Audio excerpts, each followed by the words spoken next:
Hello friends, आप सभी का हमारे इस यूट्यूब चैनल में स्वागत है। फ्रेंड्स, आज हम डिफरेंशियल कैलकुलस का लेक्चर नंबर 7 पढ़ रहे हैं और इसमें हम पढ़ने वाले हैं वो है explain the validity of hypothesis and conclusion of Rolle's theorem. यानी जो रोलेज थ्योरम की हाइपोथेसिस थे उनको चेक करना है और वो चेक होने के बाद वो चेक हो जाती है सारी और वो फिट बैठती है तो उसके बाद रोलेज थ्योरम का जो कंक्लूजन था उसको सेटिस्फाई कराना है या उसको निकालना है। तो इस तरह से हम इसको चेक कर सकते हैं। फ्रेंड्स, पहले रोलेज थ्योरम हमने जो प्रीवियस वीडियो पढ़ी थी उसमें हाइपोथेसिस क्या क्या थे।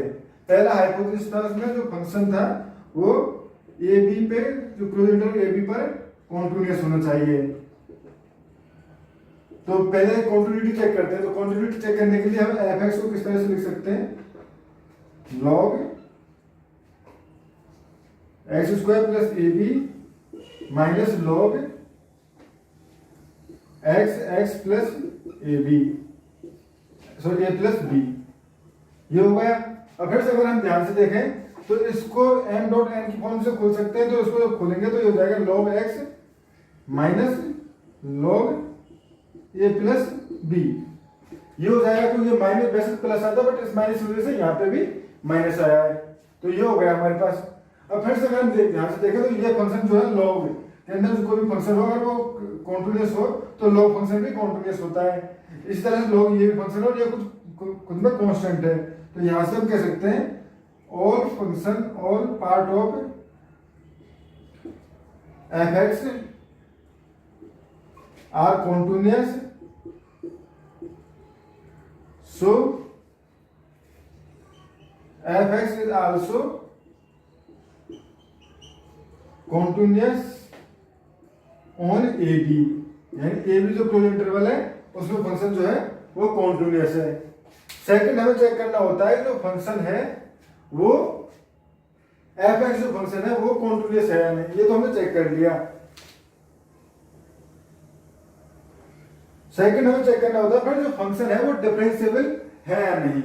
तो फंक्शन को डिफरेंशिएबल चेक करने के लिए हम क्या कर सकते हैं, सिंपली जो हमने डेफिनेशन पढ़ी थी डिफरेंशिएबल फंक्शन को किस तरह से डिफाइन करते हैं अपने प्रीवियस वीडियो में हमने पढ़ा था, उस तरह से भी चेक कर सकते हैं या वो कंटिन्यूटी की वजह उसी तरह से चेक कर सकते हैं। बट अगर हम डायरेक्टली शो कर दें तो बहुत अच्छा होता है। अब इसको हम डायरेक्टली शो करना चाहते हैं कि फंक्शन जो है वो डिफरेंशिएबल है।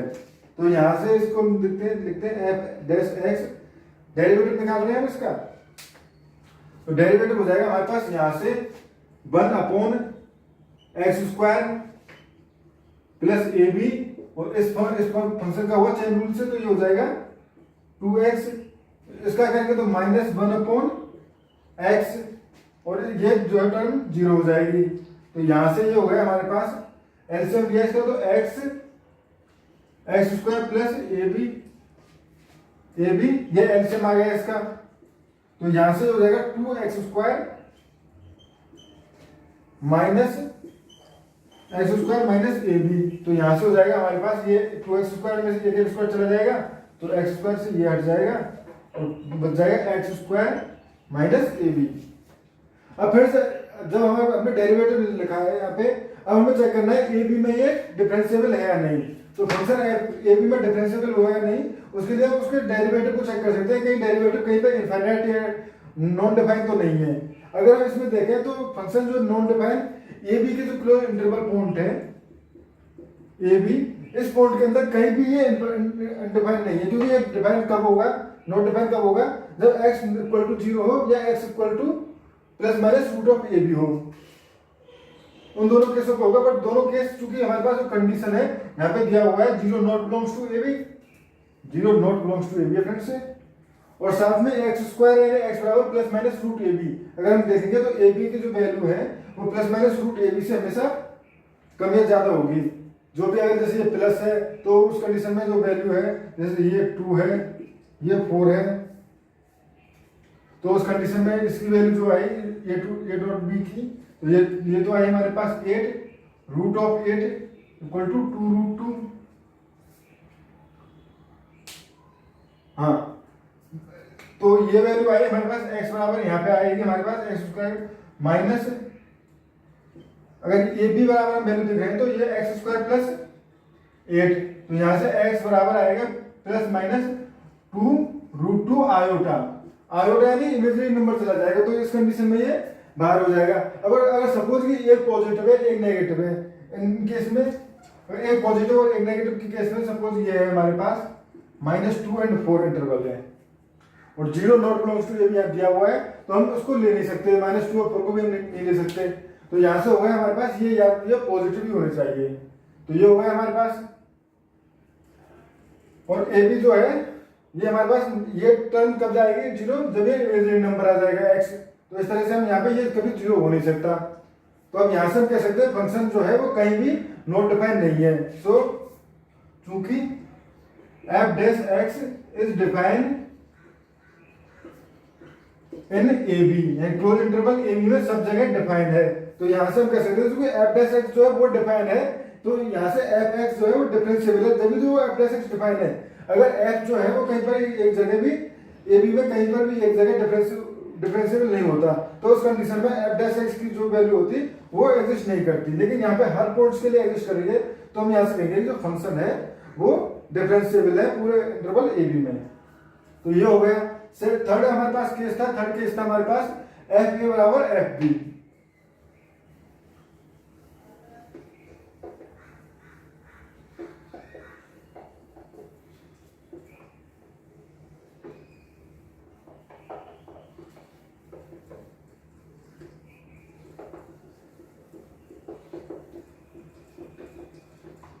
थर्ड केस है फ्रेंड्स हमारे पास एफ ए बराबर एफ बी। अगर एफ ए बराबर वैल्यू देखना चाहें तो लॉग ये हो जाएगा A square plus A B upon A plus B. तो इसको लिख सकते हैं लॉग, अगर ए कॉमन लेना है यहां से तो ए प्लस बी एंड ये हो जाएगा ए प्लस बी, यानी लॉग 1 की वैल्यू 0। तो ये तो हो गया हमारे पास एफ ए बराबर। अगर एफ बी बराबर चेक करना चाहें तो log b square plus A B upon b dot a plus b. इसी तरह यहाँ पे अगर हम बी कॉमन ले लें तो ये हो जाएगा लॉग बी ए प्लस बी और यहाँ से बी ए प्लस बी, तो ये हो गया लॉग 1 इक्वल टू 0। तो एफ ए बराबर एफ बी है। अब फिर से एफ ए बराबर एफ बी है, तो अब हमें रोलिंग थ्योरम क्या करेंगे, हमारे पास अगर एफ बी बराबर एफ ए बराबर एफ बी हो तो हमारे पास एक point c belongs to a b इस तरह से मिल जाएगा जहां पे f dash c equal to 0 हो।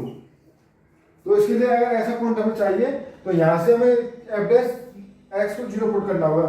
एफ डैश एक्स की वैल्यू क्या है, ये वैल्यू एफ डैश एक्स थी, ये 0 कब होगा जब x square minus a b 0 हो।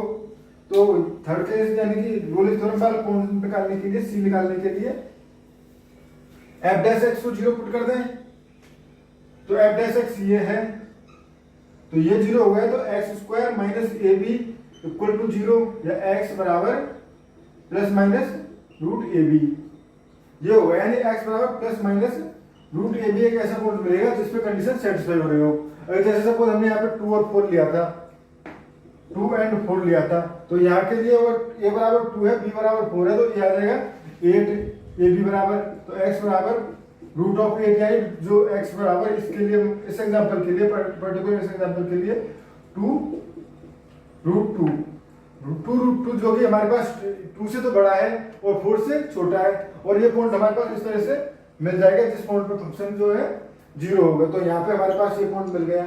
इसी तरह हर पॉइंट्स के लिए ये कंडीशन सेटिस्फाई होंगी।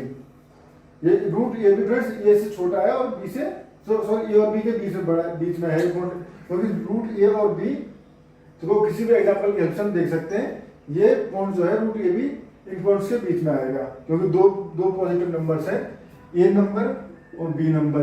अब उनका मल्टीप्लाई जो होगा, या तो मैक्सिमम नंबर मल्टीप्लाई कब हो सकता है, जब बी स्क्वायर हो या ए स्क्वायर हो, तो मिनिमम हो सकता है। तो अगर रूट ए बी होगा तो उनके बीच का ही पॉइंट होगा। तो यहाँ से हम कह सकते हैं रोले थ्योरम जो है वो इस पॉइंट पे ये पॉइंट जो है इस पॉइंट से बिलोंग कर रहा है और इस पे 0 है। तो इस तरह से फिर रोले थ्योरम को प्रूव कर सकते हैं। Thank you friends.